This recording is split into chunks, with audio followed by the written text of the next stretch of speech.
Hi hello. ഇത്തവണത്തെ വിഷു ഞങ്ങളുടെ വിഷു എങ്ങനെയായിരുന്നു എന്ന് കാണാം. ഇത്തവണ പതിവിലും വിപരീതമായി ഞങ്ങളുടെ സ്വന്തം കൊന്നപ്പൂവാണ് ഞങ്ങൾ കണിയൊരുക്കിയത്. അതാണ് ഏറ്റവും വലിയ പ്രത്യേകത.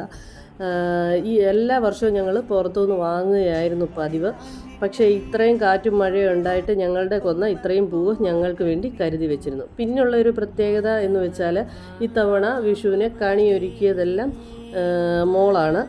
മോളെ കൊണ്ട് ചെയ്യിപ്പിക്കാമെന്ന് നേരത്തെ തീരുമാനിച്ചിരുന്നതാണ്. ഒരു എക്സ്പീരിയൻസ് ലേണിംഗ് എന്നൊക്കെ പറയാം. അവരും പഠിക്കണ്ടേ കാര്യങ്ങളൊക്കെ. നമ്മുടെ കുട്ടിക്കാലത്തെ പോലെ അല്ലല്ലോ.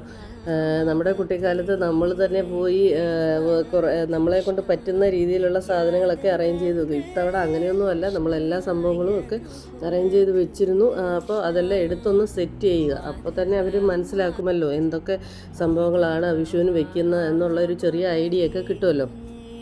അങ്ങനെ പണ്ട് കാലത്തെന്ന് വെച്ച് കഴിഞ്ഞാൽ എല്ലാ സംഭവങ്ങളും നമ്മുടെ വീട്ടിലുണ്ടാകുന്ന കാര്യങ്ങളൊക്കെ ആയിരുന്നു നമ്മൾ കണി വയ്ക്കുക. മാങ്ങയും ചക്കയും നെൽക്കതിരും പഴങ്ങളും അങ്ങനെയൊക്കെയുള്ള കാര്യങ്ങൾ, കാർഷിക വിളകളും ഒക്കെ ആയിരുന്നു നമ്മൾ കണി കണ്ടുകൊണ്ടിരുന്നത്.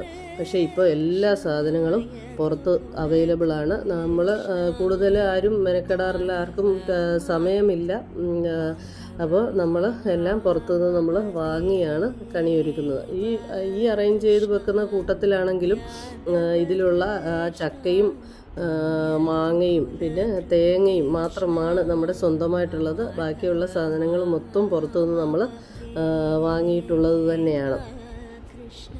ഈവൻ പഴം പോലും പുറത്തുനിന്ന് വാങ്ങിയതാണ്. പിന്നെ ഗ്രന്ഥം, പുതിയ ഒരു മുണ്ട്, അങ്ങനെയൊക്കെയുള്ള കുറേ കാര്യങ്ങൾ. അപ്പോൾ പിള്ളേർ ഇതിൽ നിന്ന് കാര്യങ്ങളൊക്കെ കുറച്ചൊക്കെ മനസ്സിലാക്കും. വെക്കേഷൻ സമയത്തെ ഒരു മെയിൻ ആഘോഷമാണ്. അവരെ കൂടുതൽ ഇൻവോൾവ് ചെയ്യിപ്പിക്കുകയൊക്കെ ചെയ്തുകൊണ്ട് നല്ല ഇൻട്രസ്റ്റായിട്ട് നമ്മൾ പറയുന്ന രീതിയിലൊക്കെ തന്നെ എല്ലാ കാര്യങ്ങളും ഒക്കെ ചെയ്തു തന്നു. അങ്ങനെ ഫൈനലായിട്ട് എല്ലാ സംഭവങ്ങളും ഒന്നും മറന്നിട്ടില്ല എന്ന് വിചാരിച്ച് എല്ലാ കാര്യങ്ങളും ഒക്കെ ഞങ്ങൾ ഒന്നുകൂടെയൊക്കെ ഒന്ന് നോക്കി. അറ്റ് ലാസ്റ്റ് ഞങ്ങൾ കൊന്നപ്പൂ വെച്ച് ഞങ്ങളുടെ കണിയെല്ലാം ഡെക്കറേറ്റ് ചെയ്തു. ഒന്നും മറന്നിട്ടില്ലെന്നാണ് ഞങ്ങളുടെ വിശ്വാസം. എല്ലാ സംഭവങ്ങളും സെറ്റാക്കി വെച്ചിട്ടുണ്ട്. ഇനിയും പിറ്റേന്ന് രാവിലെ വരെയുള്ള ഒരു നീണ്ട കാത്തിരിപ്പാണ്. രാവിലെ വിളക്കൊക്കെ കത്തിച്ചു, ഐശ്വര്യമായിട്ട് നമ്മൾ ഒരുക്കി വെച്ചിരുന്ന കണിയൊക്കെ കണ്ടു. ഈ വർഷത്തെ എല്ലാ സമ്പൽ സമൃദ്ധിയും ഈ കണിയിലാണ് എന്നാണ് വിശ്വാസം. എല്ലാവരും കണിയൊക്കെ കണ്ടു. കൈനീട്ടമൊക്കെ വാങ്ങി. കൈനീട്ടം വാങ്ങുന്നതിൻ്റെ ഒന്നും വീഡിയോ എടുക്കാൻ കഴിഞ്ഞില്ല. അത് കൈനീട്ടം വാങ്ങുന്ന തിരക്കിനിടയിൽ അത് വിട്ടുപോയതാണ്. അങ്ങനെ ഇനിയിപ്പോൾ കുഞ്ഞിയുടെ കുറച്ച് ഫോട്ടോഷൂട്ടും വീഡിയോസും ഒക്കെയാണ് നമ്മുടെ ചാനലിന് വേണ്ടിയും അല്ലാതെയും. ഇപ്പോൾ എന്ത് ആഘോഷം ഉണ്ടെങ്കിലും ഇതൊക്കെ മസ്റ്റായിട്ടുള്ള കാര്യങ്ങളാണ്. ഇനിയിപ്പോൾ സദ്യയൊക്കെ കഴിക്കാനായിട്ടുള്ള തയ്യാറെടുപ്പിലാണ്. പായസമൊക്കെ കൂട്ടി വിഷു സദ്യയൊക്കെ കഴിച്ചു.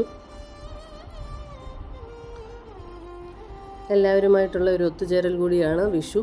അപ്പോൾ ഞങ്ങളെല്ലാവരും കുറച്ച് ഫോട്ടോസൊക്കെ എടുത്ത് ഇത്രയേ ഉള്ളായിരുന്നു ഞങ്ങളുടെ ഈ വർഷത്തെ വിഷു.